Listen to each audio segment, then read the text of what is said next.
कहानी की शुरुआत में एलेक और जूवी मॉरिसन नाम के एक कपल को दिखाया जाता है जो एक हॉस्पिटल में बहुत उदास बैठे होते हैं। वो पिछले कई साल से चाह रहे थे कि उनके घर में कोई बच्चा पैदा हो, लेकिन उनकी ये ख्वाहिश पूरी नहीं हो पा रही थी। जब उन दोनों की रिपोर्ट नॉर्मल आती है तो डॉक्टर को भी समझ में नहीं आता कि प्रॉब्लम क्या है। वो कहता है कि शायद जूवी किसी सदमे की वजह से गर्भधारण नहीं कर पा रही है, इसलिए वो उन्हें स्ट्रेस छोड़कर खुश रहने की सलाह देता है। लेकिन खुशी तो उनकी जिंदगी से जैसे रूठ सी गई थी। रात को जूवी एलेक्स से कहती है कि क्यों ना वो कोई बच्चा गोद ले ले।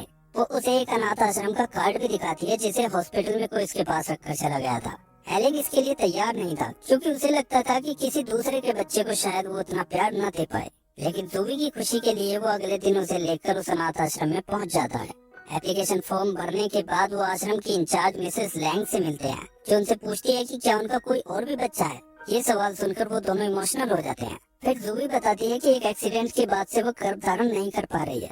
ये कहते हुए वो रोने लगती है, इसलिए मिसेस लैंग उससे ज्यादा नहीं पूछती कि वो किस एक्सीडेंट के बारे में बात कर रही थी। अब वो उन्हें अपने आश्रम घुमाने लगती है तो जूवी की नजर एक छोटे लड़के पर पड़ती है जो बाकी सारे बच्चों से बिल्कुल अलग दिख रहा था। उसने किसी सेल्समैन के जैसा सूट पहन रखा था और सर पर एक गोल हैट लगा रखा था। जूवी को देखकर वो उसकी ओर मुस्कुराने लगता है। मिसेस लैंग अब उनसे कहती है कि उनके सारे बच्चे बहुत स्पेशल हैं और वो उन्हें स्पेशल घरों में ही भेजते हैं, इसलिए वो कहती है कि गोद लेने की प्रोसेस में थोड़ा ज्यादा वक्त लग सकता है।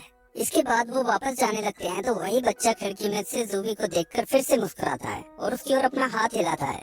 जूवी भी मुस्कुराकर उसकी ओर हाथ हिलाती है और फिर वो दोनों अपने अपने काम पर चले जाते हैं। एलेक खिलौने बनाने वाली एक फैक्ट्री का मालिक था, लेकिन पिछले कुछ सालों में उसके खिलौनों की डिमांड मार्केट में बहुत कम हो गई थी, जिसकी वजह से वो जैसे तैसे बैंक से लोन लेकर फैक्ट्री को चला रहा था और बड़ी मुश्किल से अपने वर्करों को उनकी सैलरी दे पा रहा था। जूवी भी अपना एक बुक स्टोर चलाती है और उसने खुद भी बच्चों के लिए कई किताबें लिखी होती हैं, लेकिन पिछले कई साल से उसने भी लिखना छोड़ रखा था। आज वो जल्दी ही स्टोर बंद करके घर आ जाती है। थोड़ी देर में उसके दरवाजे पर नॉक होती है। वो दरवाजा खोलती है तो हैरान रह जाती है क्योंकि ये वही लड़का होता है जो अनाथ आश्रम में उसे देखकर मुस्कुरा रहा था। वो अपना नाम इलाई बताता है और जूवी के हाथ में एक फॉर्म पकड़ाकर कहता है कि आश्रम वालों ने उनकी एप्लीकेशन मंजूर कर ली है और मिसेस लैंग ने उसे उनका बेटा बनकर यहाँ रहने के लिए भेजा है। अब घर के अंदर आकर वो उससे चाय मांगता है, लेकिन जूवी उसकी उम्र के हिसाब से उसे गर्म दूध ला कर देती है। इसके बाद जब वो टीवी पर उसके लिए कार्टून चैनल लगाती है तो वो इसकी जगह उससे न्यूज चैनल चलवाता है।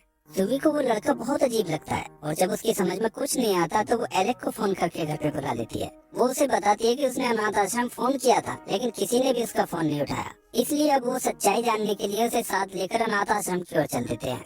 रास्ते में इलाई एलेक्स से उसके बिजनेस और देश में चल रही आर्थिक मंदी के बारे में बात करने लगता है तो वो भी हैरान रह जाता है, लेकिन एक 7 साल के बच्चे के मुंह से इतनी बड़ी बड़ी बातें उन दोनों को ही बहुत प्यारी लगती हैं और बड़ी मुश्किल से वो अपनी हंसी रोक पाते हैं। अब वो अनाथ आश्रम पहुँचते हैं तो एक इमरजेंसी मेडिकल वैन में किसी को ले जाया जा रहा होता है और उन्हें पता चलता है कि मिसेस लैंग अचानक बीमार पड़ गई हैं। अब अनाथ आश्रम की अकाउंटेंट जेन वो फॉर्म देखती है तो उसे ये कंप्लीट लगता है। वो उनसे इसे लेकर रख लेती है और कहती है कि मिसेस लैंग के ठीक होते ही वो उनसे कांटेक्ट करेगी। तब तक वो चाहे तो इलाई को अपने साथ रख सकते हैं। जूवी ये सुनकर खुश हो जाती है और एलेक भी इसकी बात मानकर इलाई को अपने साथ घर ले जाने लगता है, लेकिन जूवी के इस फैसले से वो ज्यादा खुश नहीं था।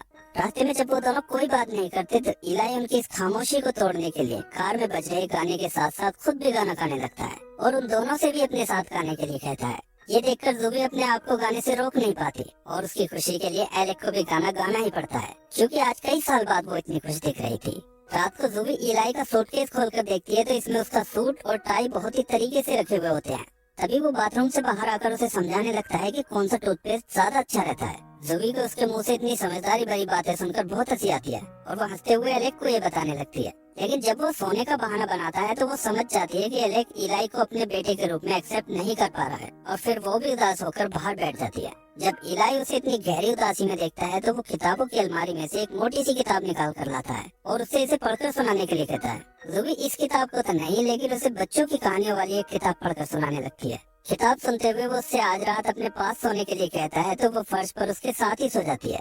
सुबह को जब वो उठती है तो इलाई टकटकी लगाकर उसे ही देख रहा होता है। वो उसे बताता है कि एलेक आज बहुत जल्दी काम पर चला गया है, लेकिन असल में वो कुछ लोन लेने के लिए बैंक गया होता है क्योंकि उसने पिछले 2 महीने से अपने वर्करों को उनकी सैलरी नहीं दी थी। लेकिन एलेक ने पहले ही काफी लोन ले रखा था, इसलिए बैंक उसे लोन देने से मना कर देती है। अब फैक्ट्री पहुंचकर जैसे तैसे वो अपने वर्करों को समझा तो देता है, लेकिन शर्मिंदगी और घबराहट उसके चेहरे पर साफ झलक रही थी।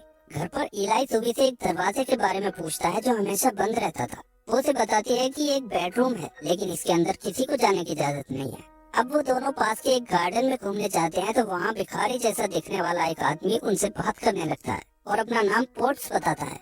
जूवी इलाई के साथ उसकी अजीब बातें सुनकर हंसने लगती है तो वो उससे कुछ छुट्टे पैसे मांग लेता है और उसकी ओर देखते हुए एक तारीख बताता है जो होती है 15 मई 2007। ये सुनकर वो कहती है कि उसे ये सब कैसे पता है। पोर्ट्स कहता है कि उसे सब पता है क्योंकि वो यहीं आसपास घूमता रहता है। ये कहकर वो चला जाता है और जूवी हैरान से उसे देखती रह जाती है। लेकिन 15 मई 2007 को क्या हुआ था ये राज अभी राज ही रहता है।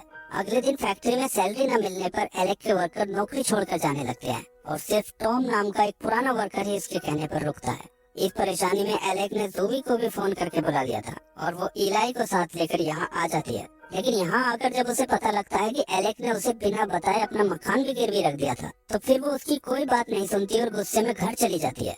घर पर वो इलाई से स्कूल जाने के बारे में बात करती है लेकिन वो उससे एलेक के साथ उसकी शादीशुदा जिंदगी के बारे में बात करना चाहता है जो कुछ ठीक नहीं चल रही थी।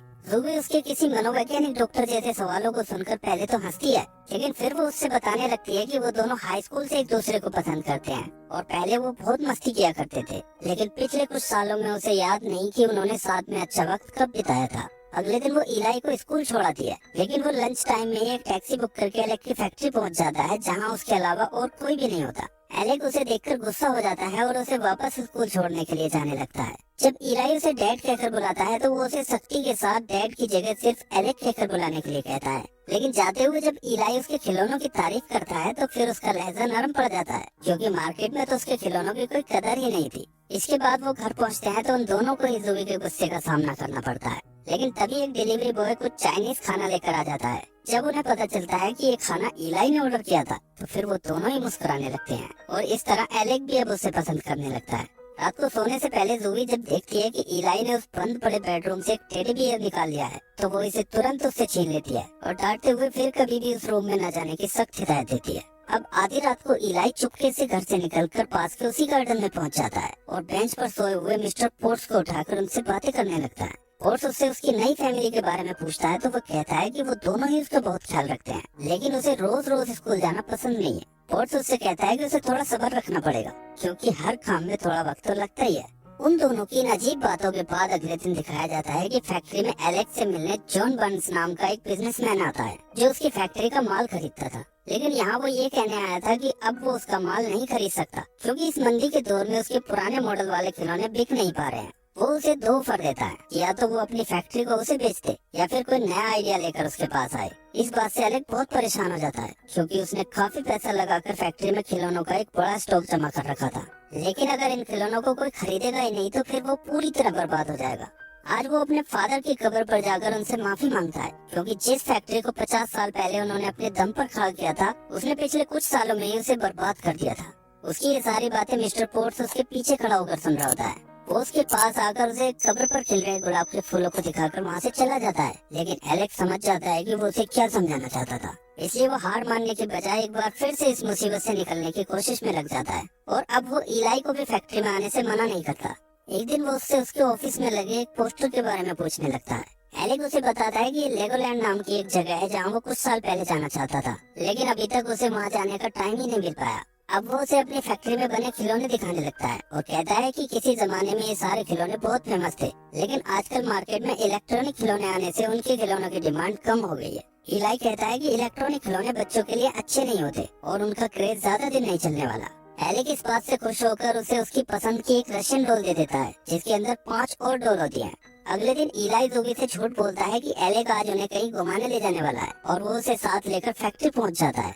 फैक्ट्री में एलेक उन्हें ऑफिस की डेस्क पर सोता हुआ मिलता है, इसलिए आज वो काम का बहाना भी नहीं बना पाता और उसे उनके साथ जाना ही पड़ता है। लेकिन इलाई अभी तक उन्हें ये नहीं बताता कि वो जा कहाँ रहे हैं। वो ऑनलाइन मैप से देखकर रास्ता बताता रहता है लेकिन एक जगह पहुंचकर उन्हें एहसास हो जाता है कि वो उन्हें कहीं और नहीं बल्कि लेगोलैंड लेकर आया है जिसके बारे में कल एलेक ने उसे बताया था। अंदर पहुंचकर सबसे पहले इलाई छोटी ट्रेन की सवारी करता है और जोर देकर उन दोनों को भी अपने साथ बिठा लेता है। पहले तो एलेक ऐसे दिखाता है जैसे यहाँ आकर उसे बिल्कुल भी अच्छा नहीं लग रहा हो, लेकिन वो कब तक अपने आप को रोक कर रखता। वो उनके साथ स्कूटर की रेस लगाते हुए जोर से चिल्लाता है और रेस के बाद जब इलाई को उसका मिनी ड्राइविंग लाइसेंस मिलता है तो फिर वो भी बच्चों की तरह अपना और जूवी का ड्राइविंग लाइसेंस मांगने लगता है। अब इलाई के साथ काफी मस्ती करने के बाद वो आइसक्रीम खाते हुए जूवी के साथ भी मस्ती करता है। आखिर में वो सब रोलर स्केटिंग करते हैं, जो एलेक और जूबी ने शादी से पहले अपनी पहली मुलाकात पर की थी। इसके बाद वो घर आ जाते हैं तो इलाई आज एलेक से उसे कहानी सुनाने के लिए कहता है। आज एलेक भी एक अच्छे फादर की तरह उसे बहुत ही दिलचस्पी के साथ कहानी सुनाता है और इसके बाद वो जूबी के पास चला जाता है। इलाई आज उन दोनों को एक दूसरे के इतने करीब देखकर बहुत खुश होता है। अगले दिन सुबह को वो जल्दी उठकर पियानो पर एक धुन बजाने लगता है, जो वहीं एक पेपर पर लिखी हुई थी। इस धुन को सुनकर एलेक और जूबी जल्दी से नीचे आते हैं, जैसे उन्हें किसी और के वहाँ होने की उम्मीद हो।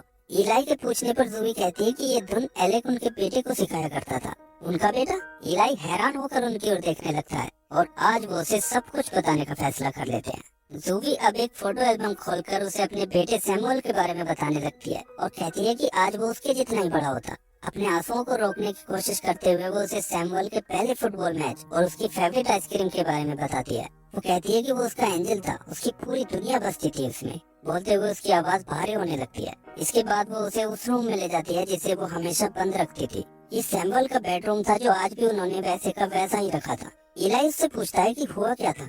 जूबी खिड़की से नीचे देखते हुए बताने लगती है कि 2 साल पहले जब वो अपना फुटबॉल मैच खेलकर उसके साथ घर वापस आ रहा था तो एक कार से उसका एक्सीडेंट हो गया था, जिसके बाद उन दोनों की जिंदगी बिल्कुल भी पहले जैसी नहीं रही। अब वो उसे अपने साथ सैमुअल की कब्र पर ले जाते हैं। एलेक के हाथ में वही टेडी बियर होता है जिसकी वजह से जूबी ने एक दिन इलाई को डांटा था। वो कहता है कि सैमुअल रोज रात को इसे अपने साथ लेकर सोता था और उसे आज भी रोज सुबह उठकर ऐसा लगता है जैसे वो उसी कमरे में हो। ये बताते हुए एलेक टूट जाता है और रोते हुए कहता है कि उसे ऐसा महसूस होता है जैसे उसके दिल में एक बड़ा सा छेद बन गया हो, जो कभी नहीं भर सकेगा। इस तरह एलेक और जूबी पिछले 2 साल से जो दर्द अपने दिल में दबाकर जी रहे थे, वो आंसुओं के साथ आज बाहर आ जाता है और दोनों एक दूसरे के गले लगकर काफी देर तक रोते रहते हैं। उनसे थोड़ी ही दूरी पर मिस्टर पोर्ट्स भी खड़ा होकर ये सब देख रहा होता है। अब घर पर जूबी एलेक से कहती है कि उन्हें अब इस कमरे की सफाई कर देनी चाहिए। एलेक भी एक गहरी सांस लेकर इसके लिए हामी भर देता है। रात को वो गार्डन में जाता है और जुगनुओं को देखता हुआ मिस्टर पोर्ट्स के पास पहुंच जाता है। एलेक उसे पहचान लेता है और आज वो उससे अच्छी तरह मिलकर बातें करने लगता है। मिस्टर पोर्ट्स आज उससे पूछता है कि क्या वो ईश्वर में विश्वास करता है। एलेक कहता है कि वो उसमें कैसे विश्वास रख सकता है जो जिंदगियों को बर्बाद करता है। पोर्ट्स कहता है कि शायद ये कोई इम्तिहान हो। फिर वो कुछ सोचकर कहता है कि इंसानों की सबसे बड़ी प्रॉब्लम यही है कि वो हमेशा अतीत में जीते हैं और भविष्य की चिंता करते रहते हैं। वो कहता है कि यादों की भी जिंदगी में अपनी जगह होनी चाहिए, लेकिन खुश रहने के लिए अपने वर्तमान से जुड़कर उसी में जिंदगी जीना बहुत जरूरी है। मिस्टर पोर्ट्स की इन बातों का एलेक के ऊपर गहरा असर होता है और अगले दिन नाश्ते की टेबल पर भी वो उसका ही जिक्र करने लगता है। इलाई अपनी रशियन डॉल को खोलते और बंद करते हुए कहता है कि मिस्टर पोर्ट्स एक मिस्ट्री बॉक्स की तरह है, जिसके अंदर क्या है किसी को कुछ नहीं पता। अचानक उसकी ये बात सुनकर एलेक की आंखें चमक जाती हैं और वो कहता है कि उसके दिमाग में एक नया आइडिया है। अब वो तुरंत इलाई के साथ फैक्ट्री पहुंचकर एक नया डिजाइन तैयार करने में लग जाता है। डिजाइन बनाकर हर बार वो इलाई को दिखाता है, लेकिन वो उसके कई डिजाइन फेल कर देता है। फिर भी एलेक लगातार कोशिश करता रहता है और आखिर में एक डिजाइन इलाई को पसंद आ जाता है। इसके बाद एलेक उस डिजाइन से एक लकड़ी का बॉक्स तैयार करता है और वो इसमें अपनी फैक्ट्री के 5 अलग अलग तरह के खिलौने पैक कर देता है। अब एलेक जॉन बर्न समेत खिलौना इंडस्ट्री के कुछ बिजनेसमैन लोगों को फोन करके कहता है कि वो उन्हें अपना एक नया प्रोडक्ट दिखाना चाहता है। अब वक्त आता है प्रेजेंटेशन का, जिसमें उसका सबसे पुराना वर्कर टॉम भी उसका साथ देने के लिए आ जाता है। लेकिन एलेक अपनी जगह इलाई को प्रेजेंटेशन के लिए अंदर भेजता है और खुद बाहर खड़ा होकर ये सब देखने लगता है। अब एक 7 साल के बच्चे को देखकर सारे बिजनेसमैन हंसने लगते हैं और उन्हें ये कोई मजाक लगता है। लेकिन इलाई पूरे कॉन्फिडेंस के साथ उन्हें बताता है कि वो एलेक के रिप्रेजेंटेटिव के तौर पर यहाँ प्रेजेंटेशन देने आया है। ये कहकर वो उस बॉक्स के ऊपर से पर्दा हटा देता है, जिसके ऊपर एक क्वेश्चन मार्क के निशान के साथ मिस्ट्री बॉक्स लिखा होता है। उनमें से सबसे पहले जॉन बर्न से पूछता है कि इसके अंदर कौन से खिलौने हैं। इलाई कहता है कि अगर उसने ये बता दिया तो फिर इसे मिस्ट्री बॉक्स कौन कहेगा। जॉन को कुछ समझ में नहीं आता, लेकिन एक दूसरा बिजनेसमैन इलाई का पॉइंट समझ जाता है और कहता है कि लोग इसके अंदर के खिलौनों को जाने बिना इसे खरीदेंगे, क्योंकि मिस्ट्री सबको पसंद है। वो कहता है कि आधे से ज्यादा एक्साइटमेंट और खुशी तो उन्हें इसे खरीदने और खोलने में ही मिल जाएगी। उसकी ये बात सुनकर एक जापानी बिजनेसमैन वहीं पर 20,000 बॉक्स का ऑर्डर दे देता है और फिर एक एक कर सभी अपना अपना ऑर्डर देने लगते हैं। तभी एलेक भी अंदर आ जाता है, जिसे देखकर सभी उसके इस अनोखे काम के लिए उसकी तारीफ करते हैं। एलेक आज बहुत खुश होता है और इस खुशी के मौके को वो अपनी फैमिली के साथ खूब एंजॉय करता है। रात को इलाई के साथ बॉल से खेलते हुए वो उससे कहता है कि अगर वो चाहे तो उसे डेट कहकर बुला सकता है। उसकी ये बात सुनकर इलाई और जूबी दोनों खुश हो जाते हैं। आज आधी रात को फिर से इलाई गार्डन में जाकर मिस्टर पोर्ट्स से मिलता है। पोर्ट्स एलेक की कामयाबी की खबर सुनकर बहुत खुश होता है और फिर वो उसके कान में कुछ कहता है। अगले दिन इलाई के साथ एलेक और जूबी गार्डन में आते हैं और मिस्टर पोर्ट्स को क्रिसमस पर अपने घर आने के लिए इनवाइट करते हैं। अब क्रिसमस पर दिखाया जाता है कि मिस्ट्री बॉक्स को मार्केट में जबरदस्त कामयाबी मिल जाती है और बच्चों में इसकी दीवानगी सर चढ़कर बोलने लगती है। मार्केट की इस हाई डिमांड को पूरा करने में एलेक को कोई भी परेशानी नहीं होती, क्योंकि उसे फैक्ट्री में सिर्फ बॉक्स बनवाने पड़ते हैं और खिलौनों का स्टॉक तो उसके पास पहले से ही काफी पड़ा हुआ था। रात को मिस्टर पोर्ट्स उनके घर आता है और एलेक के कहने पर आज वो क्लीन शेव करके नहाकर बाथरूम से बाहर निकलता है। अब वो सब साथ में डिनर करते हैं और एक गेम खेलकर काफी मस्ती करते हैं। मिस्टर पोर्ट्स उन्हें इस तरह हंसता खेलता देखकर बहुत खुश होता है। जब वो जाने लगता है तो जूवी उसके हाथ में कुछ पैसे थमा देती है। पोर्ट्स पैसे लेने से मना करता है, लेकिन वो कहती है कि सड़कों पर जिंदगी गुजारने से पहले वो भी तो किसी का प्यारा बेटा रहा होगा और उसकी जगह उसका अपना बेटा भी तो हो सकता था। पोर्ट्स के जाने के बाद वो इलाई को उसके कमरे में सुलाने जाती है। आज वो उससे पूछता है कि क्या वो एंजल्स में विश्वास करती है। जूवी इस बात का कोई खास जवाब नहीं देती, क्योंकि इस वक्त उसके दिमाग में कुछ और ही चल रहा था। वो एलेक के पास जाकर उसे एक गिफ्ट देती है। एलेक इसे खोलकर देखता है तो ये कुछ और नहीं बल्कि उसका प्रेगनेंसी टेस्ट होता है, जिसकी उन्होंने उम्मीद ही छोड़ दी थी। मतलब वो माँ बनने वाली थी। इस खबर से एलेक की खुशी का ठिकाना नहीं रहता और वो जूवी को अपने सीने से लगा लेता है। वो ये खबर इलाई को सुनाना चाहता है, लेकिन जूवी कहती है कि वो सो गया होगा। लेकिन उन्हें इस बात की बिल्कुल भी खबर नहीं थी कि वो ऊपर बैठकर काफी वक्त से उन्हें देख रहा था। अगले दिन सुबह होते ही एलेक ये गुड न्यूज सुनाने के लिए ऊपर उसके कमरे में जाता है, लेकिन वो वहाँ नहीं होता, बल्कि बेड पर उन दोनों के नाम एक लेटर पड़ा होता है। नीचे फोन पर अनाथ आश्रम की अकाउंटेंट जेन की कॉल आती है, जो जूवी को बताती है कि मिसेस लैंग ठीक होकर अस्पताल से वापस आ गई हैं। फिर वो बताती है कि उसने उनका वो फॉर्म मिसेस लैंग को दिखाया था, लेकिन इलाई नाम का कोई भी बच्चा उनके आश्रम में कभी था ही नहीं और अब उस फॉर्म के ऊपर उस बच्चे की फोटो भी नहीं है। उसकी ये बात सुनकर जूवी के हाथ से कॉफी का गिलास छूटकर नीचे गिर जाता है। वो हैरान परेशान सी एक डेस्क पर झपटती है और उसमें से इलाई का लेगोलैंड वाला मिनी ड्राइविंग लाइसेंस निकाल कर देखती है, लेकिन इस पर भी उसकी फोटो नहीं होती। अब उसे सब कुछ समझ में आने लगता है कि इलाई और मिस्टर पोर्ट्स इंसानों के रूप में तो एंजल्स थे, जो उनकी बिखरी हुई जिंदगी में खुशियां लौटाने के लिए आए थे। मुझे याद आ जाता है कि हॉस्पिटल में उसके पास अनाथ आश्रम का गार्ड रखकर जाने वाला कोई और नहीं बल्कि मिस्टर पोर्ट्स ही था। अब वो ऊपर जाकर इलाई का वो लंबा सा लेटर पढ़ती है, जिसमें उसने उन्हें अपने बेटे सैमुअल की बुरी यादों को भूलकर उसकी अच्छी यादों के साथ जिंदगी बिताने की बात कही थी। पढ़ते पढ़ते वो रोने लगती है और रोते हुए लेटर का बाकी हिस्सा पढ़ती है, जिसमें उसने अपने जाने और अपने लिए उनके प्यार का भी जिक्र किया था और एक भविष्यवाणी की थी कि उनके घर में बेटी पैदा होगी। मूवी के आखिर में दिखाया जाता है कि एलेक और जूवी अपनी नन्ही सी बेटी के साथ बहुत खुश होते हैं और एक दिन जूवी को ऐसा महसूस होता है जैसे इलाई उनसे मिलने वापस आया हो।